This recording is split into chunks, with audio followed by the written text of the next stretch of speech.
차가운 겨울바람이 병실 창문을 흔들고 있었다. 80대 할머니 순이가 하얀 침대에 누워 숨을 고르고 있다.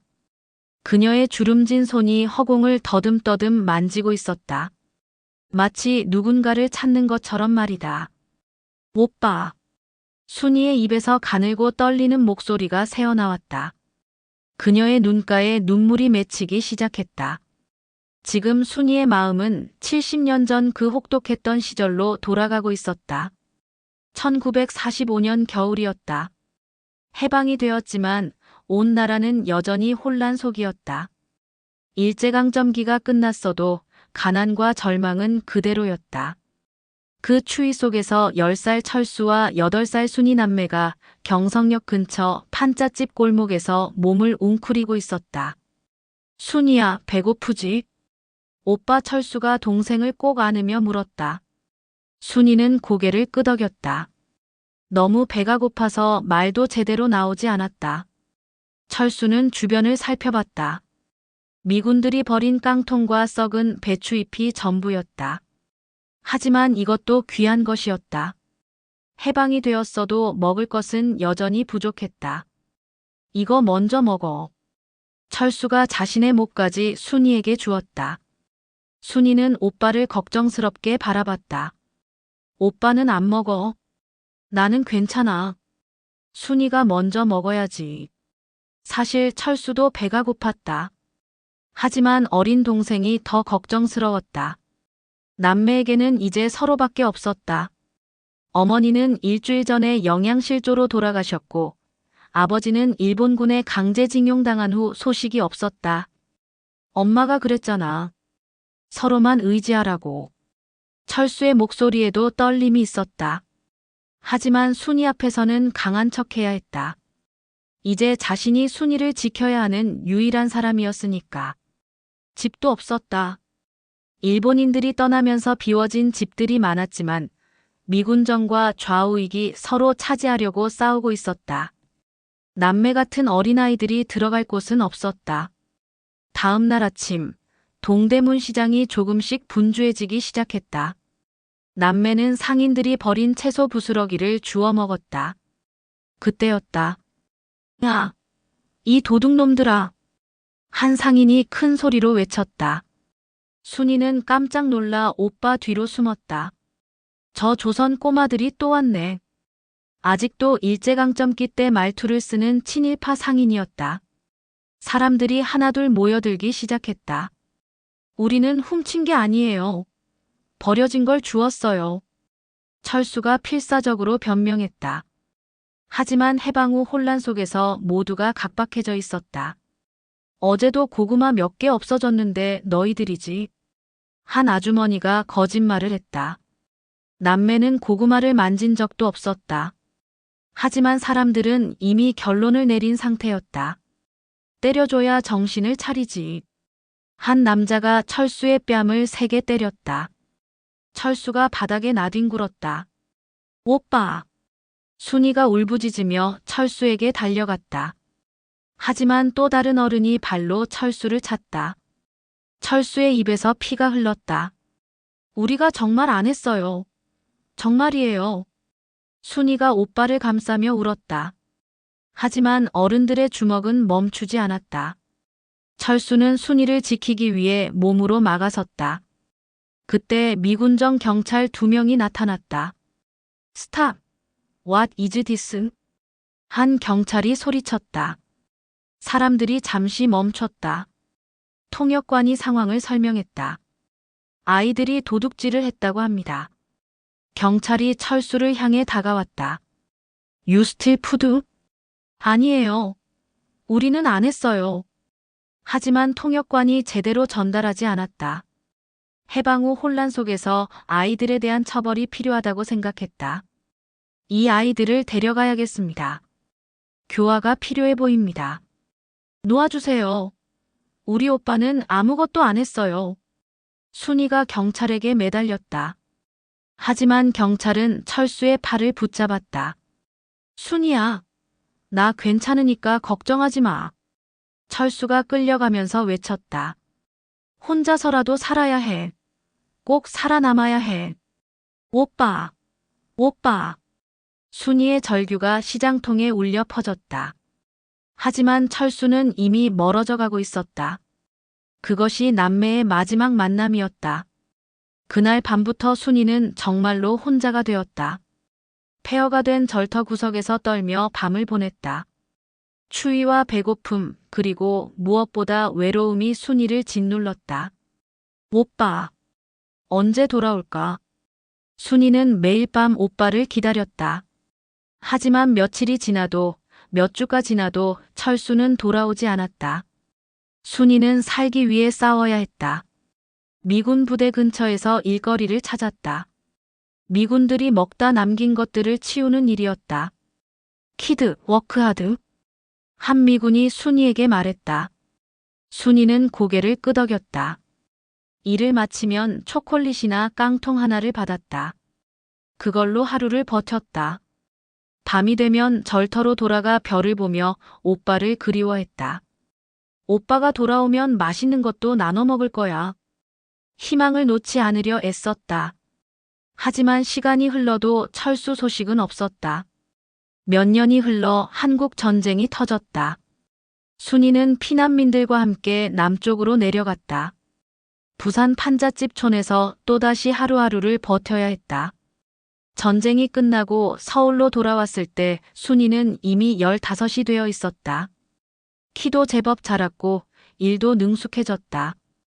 하지만 오빠에 대한 그리움은 더욱 깊어져만 갔다. 어느 날 적십자 진료소에서 일하던 간호사가 순이에게 말했다. 너 참 똑똑하구나. 공부를 해보는 게 어떨까? 공부요? 간호사가 되어보지 않겠니? 사람을 돕는 일이야. 순이의 마음이 움직였다. 간호사가 되면 더 많은 사람을 만날 수 있을 것이다. 혹시 오빠도 찾을 수 있을지 모른다.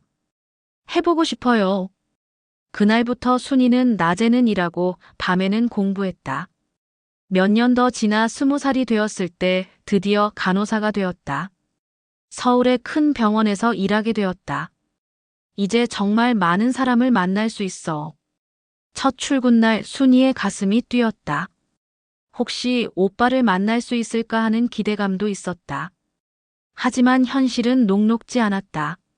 매일 수많은 환자를 돌봐야 했다. 전쟁의 후유증으로 다친 사람들, 가난으로 병든 사람들이 끊이지 않았다. 그 중에 철수 같은 사람은 없었다. 간호사가 된 지 3년째 되던 어느 날이었다. 응급실에 심한 부상자가 실려왔다. 환자분 신원이 확인됐나요? 아니요. 의식을 잃은 채로 청계천에서 발견됐어요. 순이가 환자를 살펴봤다. 나이는 30대 초반 정도로 보였다. 얼굴은 상처투성이라 알아보기 어려웠다. 양쪽 눈에 붕대가 감겨 있고 다리도 깁스를 했다. 많이 다치셨네요. 순이는 안타까운 마음으로 환자를 돌봤다. 며칠 후 환자가 의식을 되찾았다. 여기가 어디죠?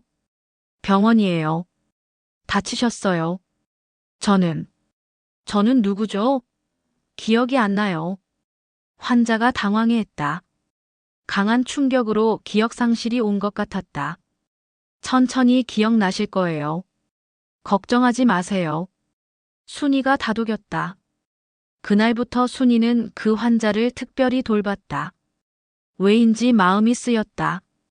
어딘가 익숙한 느낌이 들었다. 간호사님, 항상 감사해요. 환자가 고개를 숙였다. 저 때문에 손이 많이 가죠? 아니에요. 제 일이니까요. 순이가 따뜻하게 미소 지었다. 하지만 마음 한구석이 아팠다. 이 사람이 혹시 하는 생각이 자꾸 들었다. 한 달이 지나도 환자의 시력은 돌아오지 않았다. 의사는 희망적이지 않다고 했다. 평생 못 보실 수도 있어요. 환자는 담담하게 받아들였다. 그래도 살아있는 게 어디예요? 전 아무것도 기억이 안 나지만 한 가지는 확실해요. 뭐죠? 누군가 저를 기다리고 있다는 느낌이 들어요. 여동생 같은. 순이의 가슴이 쿵 내려앉았다. 혹시 정말로 어느 날 환자를 씻겨주다가 순이가 깜짝 놀랐다. 환자의 왼쪽 손목에 특이한 화상 자국이 있었다. 어릴 때 뜨거운 솥에 손을 대어서 생긴 것 같았다. 이 화상 자국. 순이의 목소리가 떨렸다.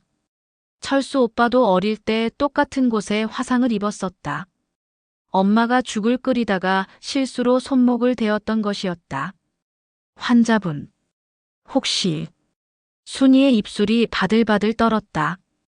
혹시 여동생이 있으셨나요? 이름이 순이인. 환자의 몸이 굳어졌다. 순이. 순이. 갑자기 뭔가 떠오르는 것 같았다. 오빠. 나야. 순이야. 순이가 울부짖었다. 순이? 정말 순이니? 환자의 손이 순이의 얼굴을 더듬었다. 오빠. 내가 찾고 있었어. 이렇게 만나다니. 순이야. 정말 너구나. 어떻게 이렇게 컸니? 철수도 눈물을 흘렸다. 비록 볼 수는 없지만 순이의 목소리만으로도 충분했다. 미안하다 순이야. 널 혼자 두고 가서.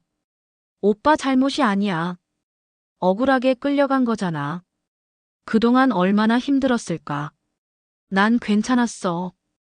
오빠를 다시 만날 수 있다는 희망으로 버텼어. 남매는 서로 껴안고 울었다. 몇십 년 만의 재회였다. 이제 다시는 떨어지지 말자. 철수가 순이의 손을 꼭 잡았다. 응. 이번엔 절대 놓지 않을 거야. 철수는 그동안의 이야기를 들려주었다. 끌려간 후 소년원에서 몇 년을 보냈다. 한국 전쟁 때는 강제로 군에 끌려갔다. 전쟁 중에 포탄에 맞아 크게 다쳤다. 그 후로 기억을 잃고 여기저기 떠돌다가 이 병원에 오게 된 것이었다. 정말 힘들었구나, 오빠. 순이가 철수의 손을 쓰다듬었다. 이제 괜찮아. 순이가 있으니까. 남매는 어릴 때 이야기도 나눴다. 엄마와 아빠 이야기도 했다. 엄마가 그랬지. 서로만 의지하라고. 맞아. 우린 정말 서로만 의지했어. 순이는 철수를 더욱 정성스럽게 돌봤다. 비록 철수의 눈과 다리는 완전히 회복되지 않았지만 남매는 행복했다. 다시 만났다는 것만으로도 충분했다. 순이야, 너 간호사가 됐구나. 응. 누군가를 돕고 싶어서. 우리 순이가 정말 훌륭하게 자랐네. 철수가 자랑스러워했다. 오빠도 정말 대단해. 이 모든 걸 견뎌냈잖아. 하지만 행복한 시간은 길지 않았다. 재회한 지 한 달이 지난 어느 날 밤이었다. 다 죽여버리겠어. 정신이 나간 괴한이 병원에 총을 들고 침입했다. 전쟁의 후유증으로 정신이 이상해진 전직 군인이었다. 미군 무기고에서 훔친 총을 들고 있었다. 탕, 탕, 탕. 총소리가 병원을 울렸다. 순이는 다른 병동에서 야간 근무를 하고 있었다. 무슨 소리지? 갑자기 들려오는 총소리와 비명소리에 순이가 철수가 있는 병동으로 뛰어갔다. 하지만 이미 늦었다. 병실 바닥에는 피투성이가 된 환자들이 쓰러져 있었다. 철수도 그중 하나였다. 오빠, 오빠. 순이가 철수에게 달려갔다. 순이야. 철수가 힘겹게 입을 열었다. 가슴에 총상을 입었다. 괜찮아. 곧 의사 선생님이 오실 거야. 하지만 철수의 상처는 치명적이었다. 피가 계속 흘렀다. 순이야. 미안하다. 오빠 왜 미안해? 잘못한 거 없잖아. 널 제대로 지켜주지 못해서. 철수의 목소리가 점점 약해졌다. 이제라도 만날 수 있어서 다행이야. 오빠. 죽으면 안 돼. 이제 막 만났는데. 순이야. 앞으로 행복하게 살아야 해. 싫어. 오빠 없이는 못 살아. 하지만 철수의 손에서 힘이 빠져갔다. 우리 순이. 정말 잘 컸다. 오빠가 늘 곁에 있을게. 그것이 철수의 마지막 말이었다. 오빠. 오빠. 깨어나. 순이의 절규가 병실에 울려 퍼졌다. 하지만 철수는 이미 차가워지고 있었다. 겨우 만났는데 또다시 이별이었다. 이번엔 영원한 이별이었다. 그날 밤 순이는 울고 또 울었다. 하늘을 원망했다. 운명을 저주했다. 하지만 철수는 돌아오지 않았다. 그 후 몇십 년이 흘렀다. 순이도 결혼을 하고 아이를 낳았다. 하지만 오빠에 대한 그리움은 평생 가슴에 남아 있었다.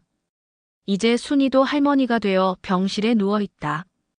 가족들이 곁에서 지키고 있지만 순이의 마음은 70년 전에 가 있다. 어릴 때 엄마 아빠와 함께 살던 그 시절. 철수와 함께 뛰어놀던 그 시절. 가족이 모두 함께였던 그때가 가장 행복했다. 그때로 돌아가고 싶다. 순이의 중얼거림이 들린다. 의식이 점점 흐려진다. 하지만 마음만은 따뜻하다. 이제 곧 철수 오빠를 만날 수 있을 것 같다. 엄마 아빠도 만날 수 있을 것 같다. 엄마, 아빠, 오빠. 순이가 어린 시절을 떠올린다. 해방되기 전 가족이 모두 함께 살던 작은 집. 아빠가 일하러 가기 전에 자신과 철수를 꼭 안아주던 모습. 엄마가 보리밥이라도 정성스럽게 해주던 따뜻한 손길. 그때는 가난해도 행복했지. 철수와 함께 골목에서 뛰어놀던 모습도 떠오른다. 딱지치기를 하고 숨바꼭질을 하고 때로는 서로 싸우기도 했지만 금세 화해하던 그 시절. 오빠가 날 업어주곤 했는데 아팠을 때도 철수가 업어서 집까지 데려다 주었다. 무서운 일이 있을 때도 오빠가 앞장서서 지켜주었다. 내가 가장 믿고 따르던 사람. 순이의 입가에 미소가 번진다. 비록 현실에서는 짧게 만나고 헤어졌지만 기억 속에서는 영원히 함께 있을 수 있었다. 오빠.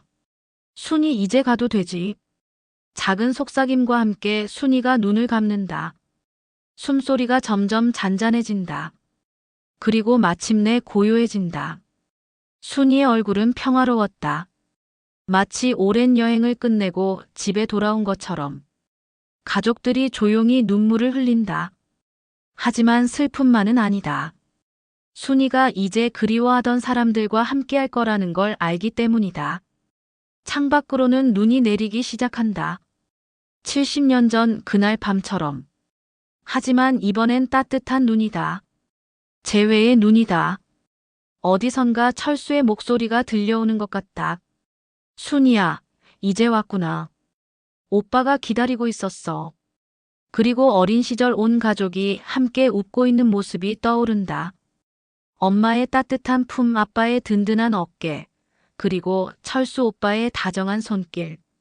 이제 다시는 헤어지지 않을 거야. 순이의 마지막 꿈속에서 가족들이 손을 맞잡고 있었다. 영원히 함께할 수 있는 그곳에서. 가난도 없고 이별도 없고 오직 사랑만이 있는 그곳에서. 순이의 마음속에서 철수의 마지막 말이 다시 울려 퍼진다. 우리 순이. 정말 잘 컸다. 그리고 순이도 마음속으로 대답한다. 오빠도 정말 수고 많았어. 이제 우리 함께 쉬자. 병실의 고요함이 흐른다. 하지만 그 고요함 속에는 평화가 있었다. 70년 동안 품어온 그리움이 마침내 끝나는 순간이었다. 순이의 이야기가 끝났다. 해방 후 혼란의 시대를 살아온 한 여인의 삶이었다. 가족을 잃고 오빠와 헤어지고 그리움 속에서 평생을 보낸 삶이었다. 하지만 그 삶 속에는 포기하지 않는 희망이 있었고 끝까지 놓지 않은 사랑이 있었다. 이제 순이는 그 모든 아픔을 뒤로하고 영원한 안식 속으로 들어갔다. 그리고 그곳에서 오빠와 부모님을 다시 만날 것이다. 오늘 영상이 즐거우셨다면 구독과 좋아요, 그리고 알림 설정까지 부탁드립니다. 여러분의 관심이 제게는 큰 힘이 됩니다.